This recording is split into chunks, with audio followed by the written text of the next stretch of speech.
যোৱাকালি হাগ্ৰামা মহিলাৰী ডাঙৰীয়াই এটা মন্তব্য দিছিল। তাৰ পৰিপ্ৰেক্ষিততে আজি আমি এই সংবাদমেলখনৰ আয়োজন কৰা হৈছে। তেখেতে কৈছিল যে UPPL মানে আপছু আৰু এপছু মানে UPPL। তে মই এই কথাখিনি ক'ব বিচাৰিছোঁ, এই কথাটো একেবাৰে ভিত্তিহীন আৰু মূল্যহীন কথা। একচুৱেলি তেখেতৰ মই ক'ব খোজোঁ যে তেখেতৰ মানে ৰাজনৈতিক দল সম্পৰ্কে আৰু কিহৰ জাতীয় সংগঠন সম্পৰ্কে একেবাৰে নলেজ নাই। জাতীয় সংগঠন বেলেগ আৰু ৰাজনৈতিক দল বেলেগ, আৰু আমাৰ UPPL হ'ল ৰাজনৈতিক দল। আমাৰ UPPL দলত বিভিন্ন জাতি জনজাতিৰ মানুহ আছে আৰু সমানে মৰ্যাদা পাইছে, সকলোৱে সমানভাৱে আগুৱাই যোৱাৰ কাৰণে যিটো আমাৰ চিফ প্ৰমোদ বড়ো ডাঙৰীয়াৰ নেতৃত্বত আমাৰ দলৰ সকলোৱে সমান সুযোগ পাইছে। ইয়াতে মই এজনী মুছলিম মহিলা হয়, ময়ো ইয়াতে দলত কেন্দ্ৰীয় পৰ্যায়ত আছোঁ আৰু সমান অধিকাৰ চবেই পাইছে। ইয়াতে আমাৰ মাজত বেংগলী আছে, আদিবাসী আছে, নেপালী আছে, আৰু আমাৰ 7টাকৈ চেল আছে। প্ৰতিটো জাতি জনগোষ্ঠীক মানে ইয়াতে সমান সুযোগ দিয়াৰ কাৰণে আমাৰ চেলবিলাক আছে আৰু ইয়াতে সকলোৱে সমান সুযোগ পাইছে। একচুৱেলি মই ভাবোঁ তেখেতৰ মতিভ্ৰম হৈছে, কাৰণ তেখেতে UPPLৰ উত্থান চাই মানে কি ক'ব কি নক'ব নিজেই গম নাপায়, আবুল তাবুল বকি আছে।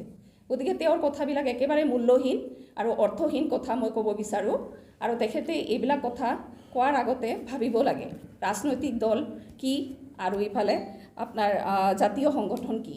গতিকে এই কথাখিনি মই স্পষ্ট কৰিব বিচাৰিছোঁ, আমাৰ UPPL দলত সকলো জাতি জনগোষ্ঠীৰ মানুহে আছে আৰু সকলোৱে সমান সুযোগ পাই আছে।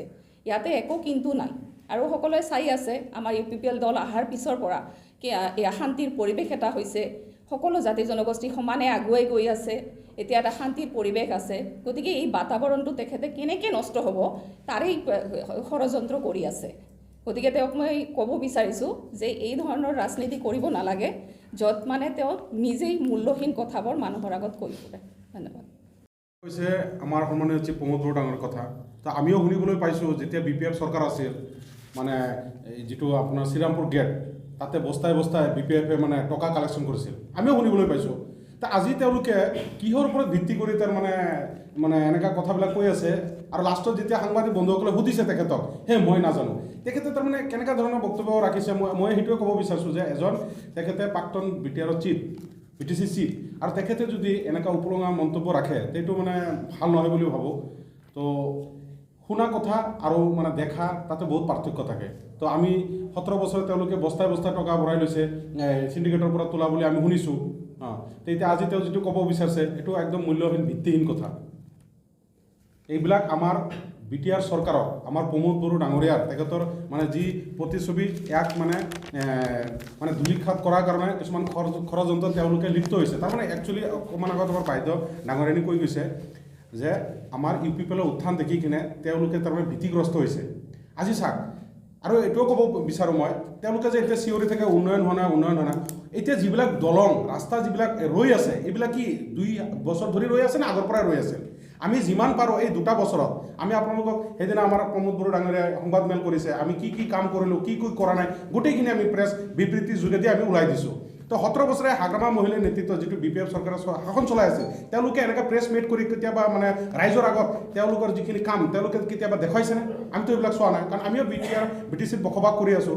আৰু তেখেতে কৈছে ৰাজবংশী চেল, আৰে তেখেতে তাৰমানে কিছুমান বস্তু আমাৰ পৰা লৈ আছে, আমাৰ UPPLৰ পৰা লৈ আছে, চেলবিলাক আমি UPPL গঠন কৰা। এতিয়া আমাৰ প্ৰত্যেক জাতি জনগোষ্ঠীৰ মানুহ আমাৰ ইয়াতে বঙালী, নেপালী, মুছলিম, আদিবাসী, সান্তালী, আপোনাৰ কোচ ৰাজবংশী, অসমীয়া সকলোৱে মিলি কিনে এই সুন্দৰ যিটো নতুন BTR হৈছে, BTR একতাৰ ভাতিৰা সকলোৱে তাৰমানে উন্নয়নৰ দিশে প্ৰমোদ বড়ো ডাঙৰীয়াৰ লগত আগুৱাই গৈ আছে। তো ৰাইজে চাই আছে কি হৈ আছে কি হোৱা নাই। আৰু তেখেতে কৈছে এজন জনপ্ৰতিনিধি যেতিয়া এছেম্বলিত নাযায়, ইয়াতকৈ আৰু দুখৰ বিষয় কিবা হ'ব পাৰে নেকি? তেখেতে কিবা এটা কৈছে কিয় যাব? আৰে সেইটো তেখেতে নিজে চিন্তা কৰক, বিবেচনা কৰক।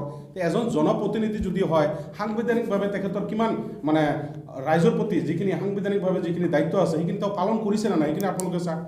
তো এইবিলাক ভিত্তিহীন, মূল্যহীন, কাৰণ আমাৰ UPPLৰ উত্থান দেখি তেওঁলোকে মানে ভীতিগ্ৰস্ত হৈছে, তাৰ কাৰণে এইবিলাক তেখেতে মানে বিভিন্ন সভাই সমিতিত গাই পৰি আছে।